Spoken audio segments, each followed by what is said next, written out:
Okay. Yep, I was finished this homework. On number 2. Yeah. Go ahead, which one? For number 8, the synthetic division one, Okay, something was wrong. number 8. Alright, so now here's the problem with this.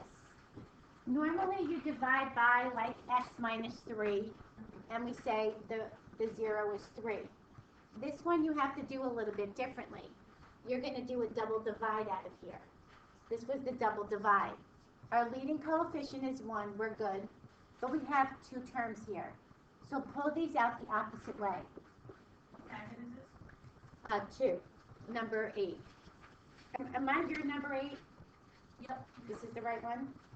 All right. Okay, so now you're going to start like this. Here's another problem. You're pulling out all the coefficients. But if there's not one, when you decrease your exponent, you have to put a 0 placeholder.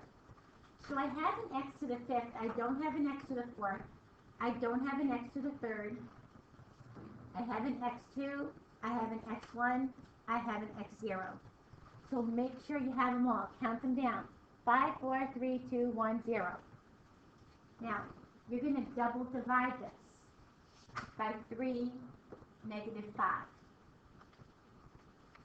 So we do it basically the same. We bring it down, we multiply it to the right, multiply it to the right.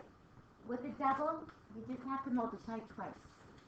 So first step through, bring down the 1. Pretend the negative 5 is not there. 3 times 1, bring it to the right, 3. Now, do it with the negative 5. Negative 5 times 1, go to the right of this guy. Negative 5. Add down the column next to yours. I add this down. Now I multiply again. 3 times 3 to the right, 9. 3 times negative 5 to the right of those, negative 15. I add down this column. Okay, do it again. 3 times 4 to the right, 12. Negative 5 times 4 to the right of those, negative 20. I add down this column. This column comes out to be negative 5. And do this again. 3 times negative 5 to the right, negative 15.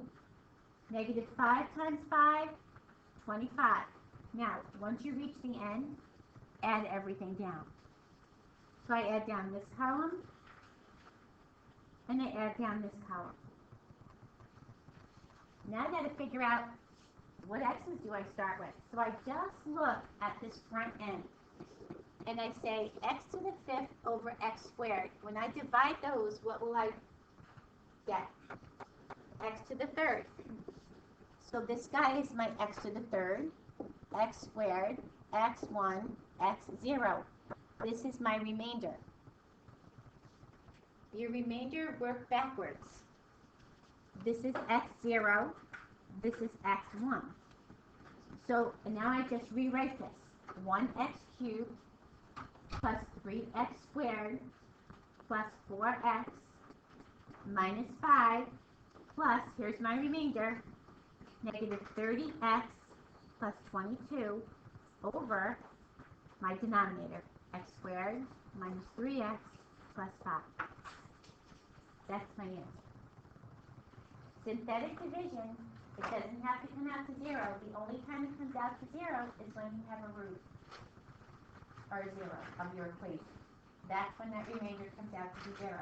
Otherwise, you're going to get a remainder in here. And it doesn't have to look pretty.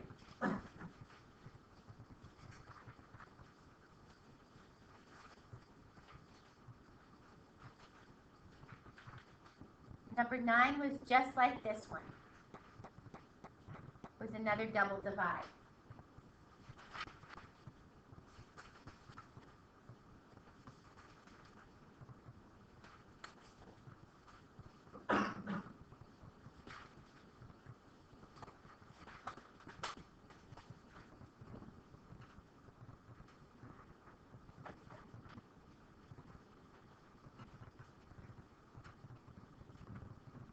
Do you have any other questions on these? Um,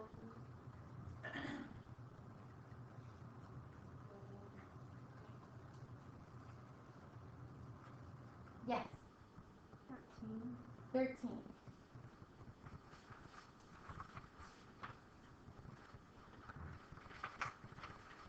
Take a look at number 13. See if my 13 is the same as yours. Oh, 13 was a piecewise function. Okay, now, when you do your piecewise function, this is the restricted domain that you have to use for each one of this. This says y equals x. This says y equals 2. This says y equals x squared minus 7 for these domains. So the easiest way to do this is either make a table like this for each one of these if you're going to graph them, or make a line and work your domain. My first domain says from -1 here I can use. This is my first one. My second one says, yesterday the color was working, today it's not. From -1 to 3, but they're both open, aren't they? Did I hear a phone? And my third one says from 3 on up. These are the domains I'm allowed to use. If you made a table, you would end this guy at -1. Close circle. -1 to 3. These were both open. And then you can put them in your calculator and find your y's. This guy, 3 and up. So these are kind of easy. Y equals x, these would all be the same. This is all equal to 2. And this one I would have to just put in my parabola and get a response out there. Now, all I asked you to do is not graph, just to tell me which one you're using when I say h of 1. I want my x value to be 1. Which of these three uses 1? My 1 would be right in here, right? Which of those three uses 1? 2. So I come to equation 2 and I say, oh, y is equal to 2. Which one uses 0? 2. So again, y is equal to 2. Which one uses 3? 3. Good. So I put in 3 squared minus 7. So y is equal, happens to be 2 again. Only because of this, it's just worked out. How about h of -1? What's it equal to? -1. Y is equal to x. That's the guy I'm going to use. So -1. So if you lay out your domain, I like the domain line. I think it makes more sense if you don't have to graph it. If you have to graph it, then I would do the 3 tables. If you don't have to graph it, lay your domain out.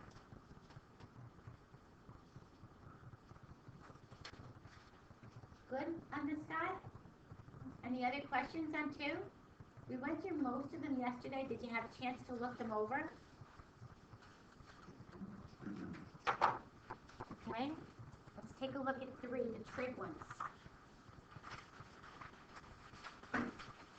How many packets do you guys have? 8 or 7? 8? No, 4 I'm going to do with you.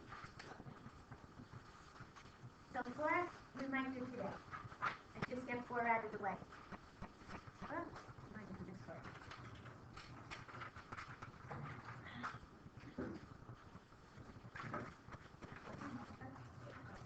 Okay. You're going to have one simple trig equation on there. One simple trig equation. Alright. So now, I need to find the exact value of this angle. Angle is x. Do I want my angle in radians or do I want my angle in degrees? Radians. Good. Because it says from 0 to 2 pi. 0 to 2 pi means from here all the way through. I want a full circle worth of answers here. So cosecant. Cosecant is the reciprocal of which one? Sine. So if I use its reciprocal, if this bothers me, and I'll do it both ways, then I use this reciprocal. And I say, okay, how do I get sine by itself if it's squared? Square root. I'll do it with the cosecant as well. When you take the square root, it's plus or minus. So it's radical 1 over radical 4. 1 half. Does 1 half sound like one of your special right triangles? Yeah? So I'm in all 4 quadrants. Before we do that, let's do it this way. Cosecant. So we take the square root. So the cosecant of x is plus or minus 2. Make it a ratio. Cosecant is the reciprocal of sine. Sine is y over r, so this is r over y. This is y over r. So it's going to be in all 4 quadrants. I just have to label 1. So my y and my r. What reference angle is that? What special right triangle is that? 30. This is your special right triangle for 30. 30, 60, 90. 1, 2, radical 3. So it's a 30. So how many times does 30 go into 180? 6 times. So this angle is pi over 6. That goes right here. The angle that goes here, the easiest way to do it is to make 6 pi over 6 here, and to double it here, 12 pi over 6. What is the angle right before 6 pi over 6? 5 pi over 6. What is the angle right after 6 pi over 6? 7 pi over 6. What is the angle right before 12 pi over 6?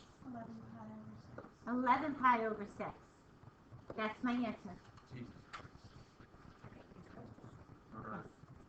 What was hard? What was hard?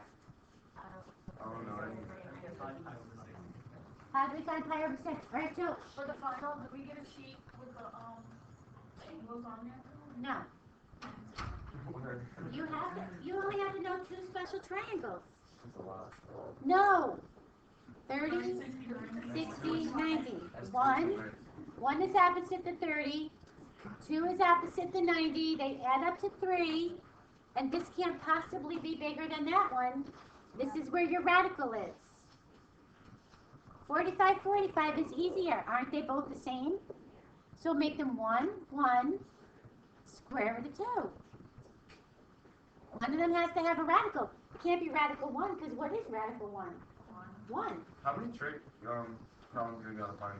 There's not a lot. There's one nice little one like this, and maybe there's a 2-pointer or something that you might see, but like a domain or something. But why is this hard?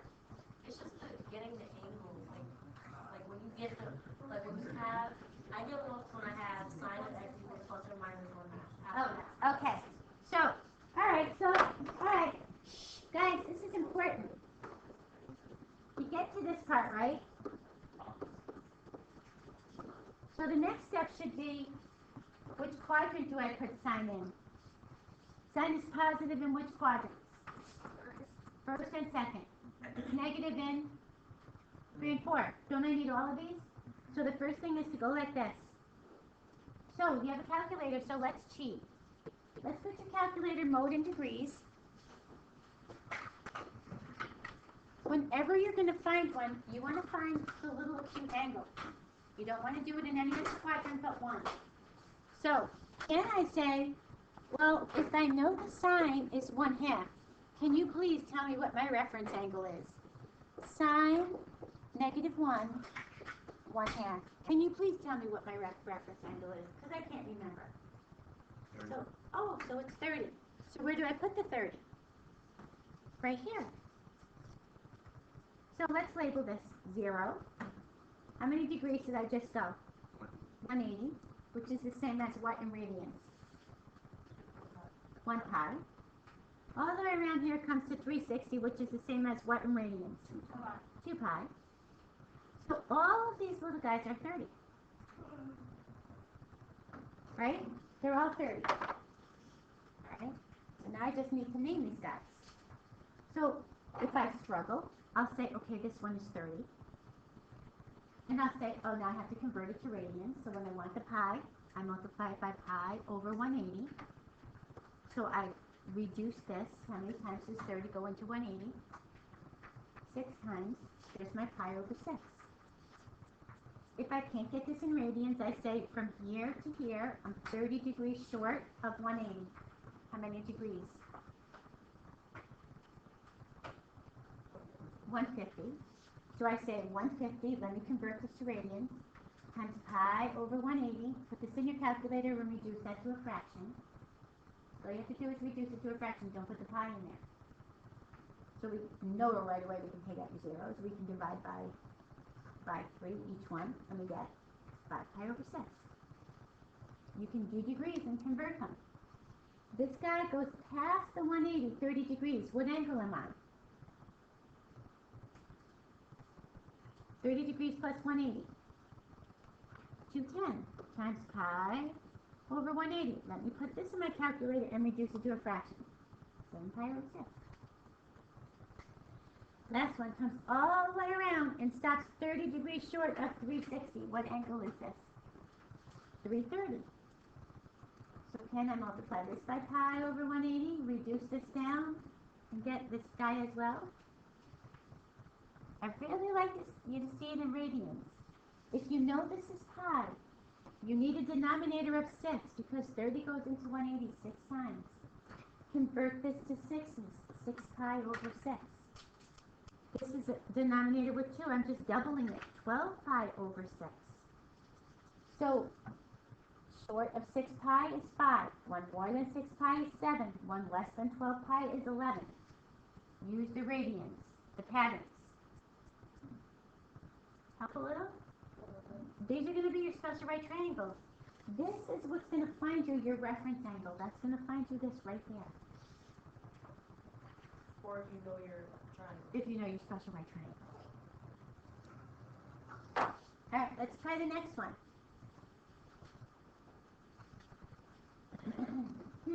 Looks like I have a trinomial.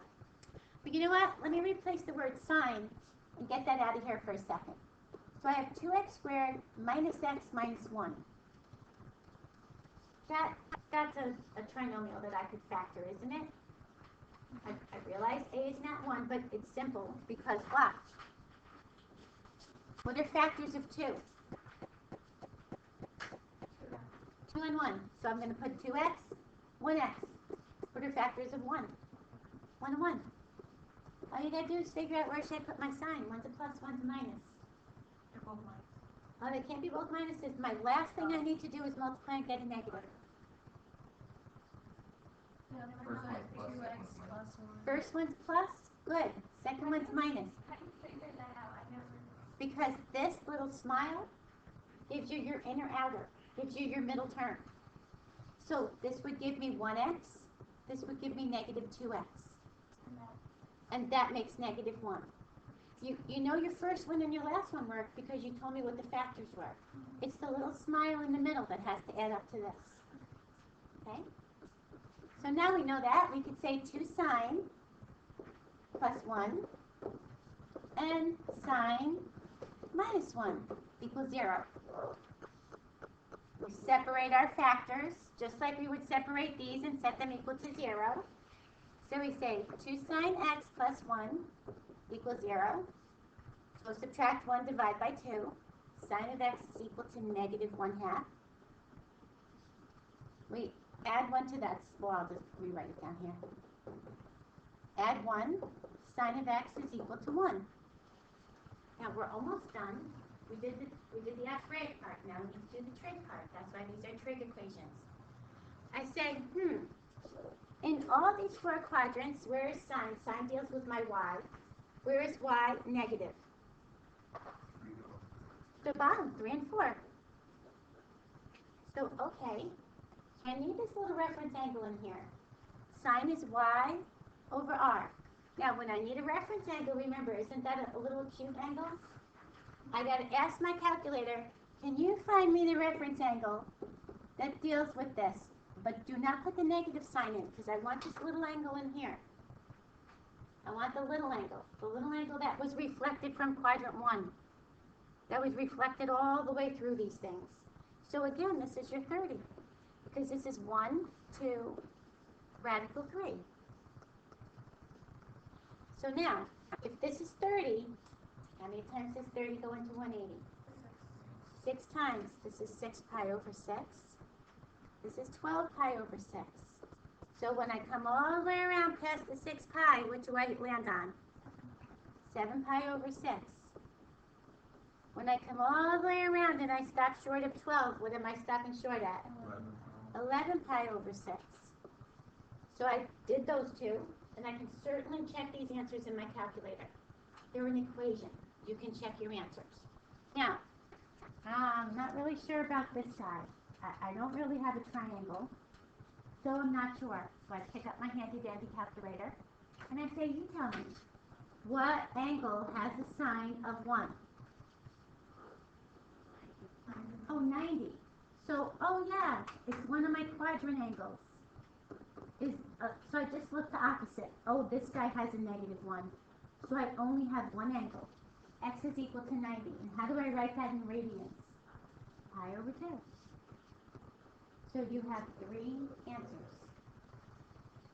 That's it. Now you have 2 choices. If you want to check this in radians, just put your mode in radians and rewrite that first sentence. 2 times the sine of 7 pi over 6, close the parentheses, squared, minus the sine of 7 pi over 6, close the parentheses, minus 1, and hit enter. It should equal 0. Or you can convert them to degrees and do degrees. If you can't find your answer in radians, at least give me your answer in degrees. I don't grade your papers. Someone else is going to grade those. But at least according to the rubric, she should get a point. You know, she should maybe just lose a half a point or a point not for having them in radians. But you won't lose a lot of credit.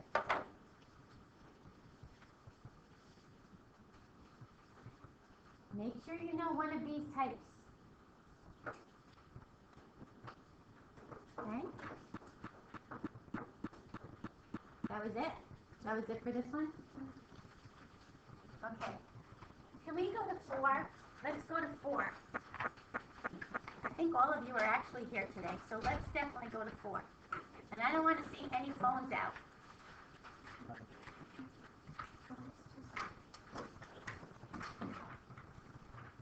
Now, we didn't do limits in here, but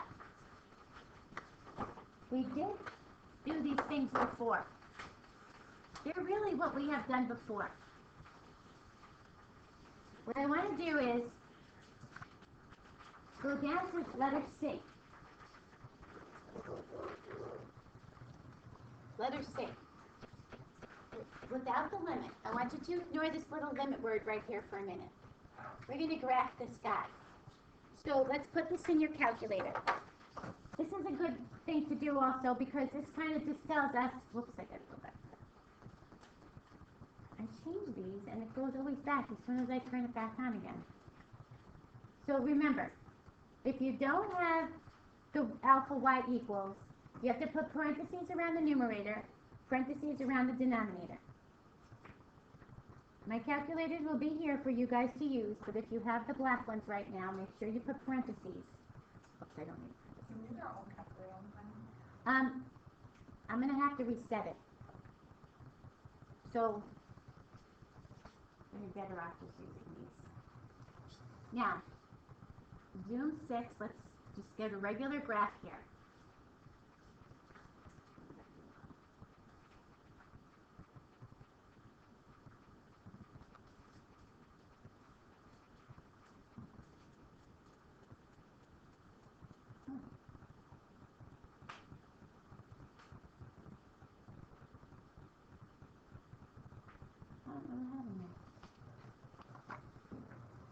You guys certainly don't get this, do you? Yeah. It is a line? Oh, okay. It looks like a line? Alright, now, it looks like I can get a line and I can put anything that I want in here, right? But my domain restriction says,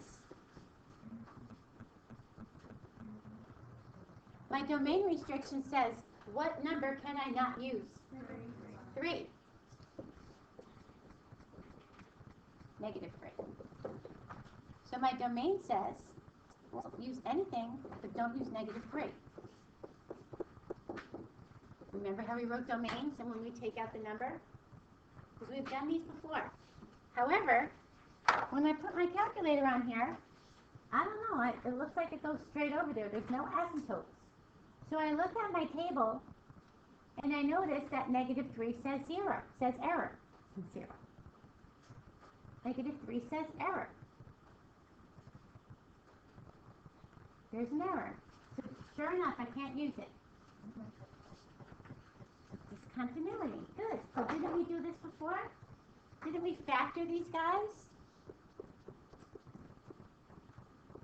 We've done these before. We said take out this factor. This is my point of discontinuity.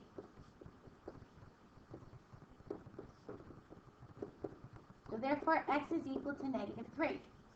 How I find my y is after I factor this and I reduce it, I'm left with x minus 2 over 1, so I got rid of my denominator, or just plain x minus 2 equal to my function. So now I can say, okay, plug the -3 in. So this is my y for this guy. So I had a point of discontinuity, -3, -5. So if I could fill that little point in, it would be -3, -5, and it would make my graph continuous. Well, we took out your common factor, that became your point of discontinuity. Then we reduced this out, and we were left with, like, f at x is equal to x minus 2. This is reduced, right? Now, can't we plug the -3 in here and find the y? If we have, like, if the whole situation was reversed, like the x plus 0 on the top and the on the bottom, so the bottom has the 2 factors, you still plug it in the denominator? Yep, yeah, because then you would have 1 over that, and you would just get a fraction. Oh, okay. Yeah, we'll do one of those too. You just plug it into whatever. Wherever's left over. Now, so this is really what we've done before, right? Now watch the difference. All I did was call this a limit.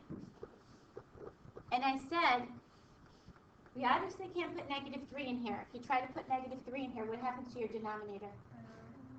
Error, 0. Can't do it. So I have to remove this. So I factor and remove this.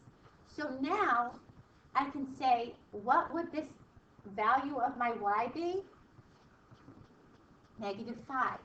My whole answer to my limit question is just whatever my y value is. Now, let me show you on the calculator how else we find that. Notice that 3, it looks like it's filled in, but it's really not. So what if I set my table set to start at -3 and just go by 0.001, just so I can see what's happening from both ends. As I come from one side or the other side, what number do you think that error is going to say if I could put a number in there? -0.5, right? Isn't that my -5. Isn't that my -5 that we just found? So as I approach it from both sides, that's what limit means. What is, like you guys always say, the limit does not exist. Sometimes there does exist a limit. A limit means as if I could approach it from both sides, what number would it actually fall at? This would fall at -5. We call this a removable point.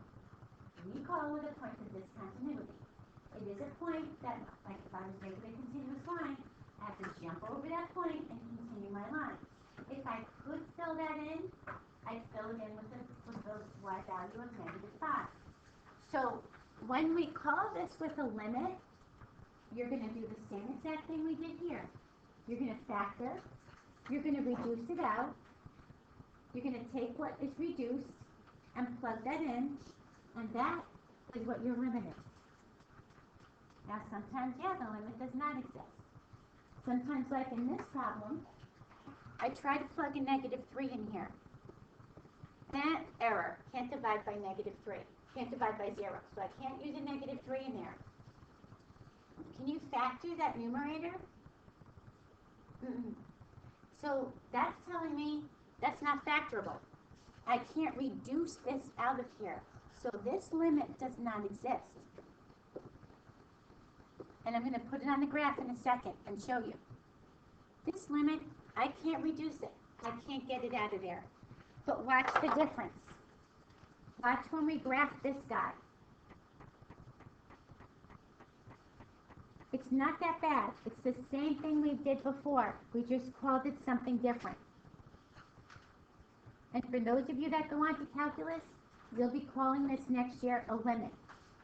And it will be a removable point.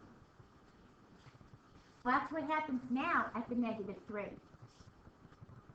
Look at the break here. There's actually an asymptote, and there's something that comes down here. But we can't see because it's too far down. But look at now, it's not a continuous thing over that point, right? It's actually a break. I said there's no way for me to connect this, this endpoint with this endpoint. There's no way. That's why we say the limit does not exist. There's no way you can put those two pieces together. There's not a value I could put in there that would work. Okay? Let's see if there's another one we can hit on this page. Now this one, can I plug 3 in to that denominator as it stands? Yeah, I can plug 3 in. So this limit clearly exists. I plug a 3 in here, I plug a 3 in here. So what is my y value when I plug a 3 in there? Something over here is my y value. I look at my table, and I say, go back to 0, 1. I take a look at where x is 3. And I clearly, if I can get back there, I clearly have a limit. At the 3, oh, there is a value there. I clearly have a limit. That point is filled in.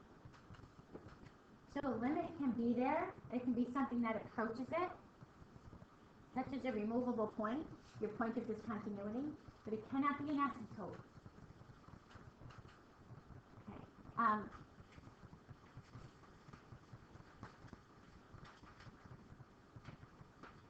Can we do this together? Let's do this together. This might kind of clear it up a little bit. And this one would be the one you were talking about, Ajay, because it has the removable in the denominator. So pretend we don't know limits yet.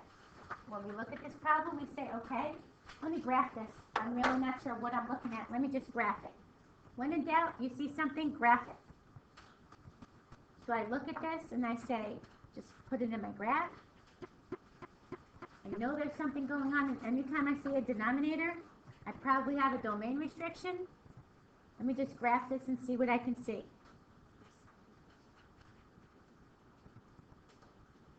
So I graph this, and sure enough, I say, whoops, something caused this break here, didn't it? Something wrong with my domain. It's not letting me use this number. When I look at my table, I notice that 2 says error. I go back. Oh, I notice that -3 also says error, doesn't it? So I've got 2 domain problems here. So step back a minute and factor these guys. Are they at batteries? They died on the end. Okay. Thank you. If you just put that on my desk, I'll replace the batteries. Thank you. Now, here's where my domain restriction comes in. Oh, well, you can't use -3, and you can't use 2. Didn't it tell me? Didn't it say error by those 2 numbers? So my domain says you can come all the way up here to -3, jump over it, go from -3 to 2, jump over it, and from 2 to infinity. But you can't use -3 and you can't use 2. So now, if I'm going to do anything else with this, I need to reduce it. What factor can I reduce out of the numerator and the denominator? And that becomes my point of discontinuity. X plus 3 is equal to 0. This is my factor. This, what I'm left with, is now this. So I reduce this down. So I say, okay, when x is -3, I have an error. Yeah, we do. It told us error. But now, if I plug it into this, I should be able to find what point this would have been if I could build right over it. So I say -3 minus 2, and I get -1/5. So my point of discontinuity says -3, -1/5. This is what we've always done to now. Now we looked at it a little differently. We said, find the limit as x approaches -3. What is the y value as I approach -3? -1/5. That's the only difference. We just renamed it by something else. We called it a limit instead of just a point of discontinuity. We actually call this a removable point. What's left down here is what gave me that break. Because now I follow all my rules and I say, oops, this is a vertical asymptote. Whatever left in the denominator, set it equal to 0. Yep, that's a vertical asymptote. Do I have a horizontal asymptote here? What's my rule for my horizontal asymptote?